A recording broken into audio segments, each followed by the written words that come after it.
হ্যাঁ গাইস, ব্যাপারটা হচ্ছে আজকে আমি মাসির বাড়ি নদিয়ায় এসেছি, ঠিক আছে।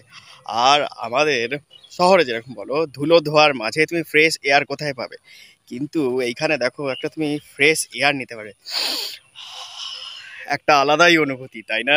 শুদ্ধ বাতাস নেওয়া যায়। আর ধুলো ধোয়ার মাঝখান থেকে বেরিয়ে একটু যদি দুদিনের জন্য বেরোনো যায়, এটাই কি তো চাপের মাঝে তো আর আসা হয় না।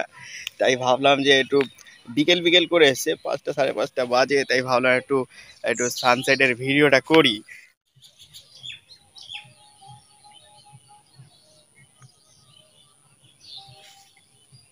এপারটা হাজরাবাড়ি তলা, চড়কের সময় নীল পুজোর সময় প্রচুর ভিড় হয়।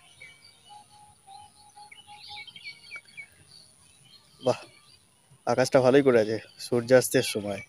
হ্যাঁ, কি সুন্দর লাগছে না আকাশটা।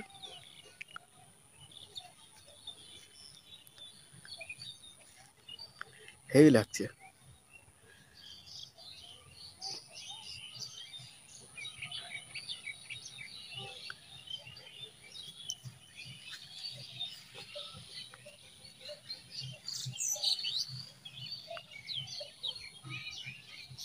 যেন অন্ধকার হয়ে গেছে তাই।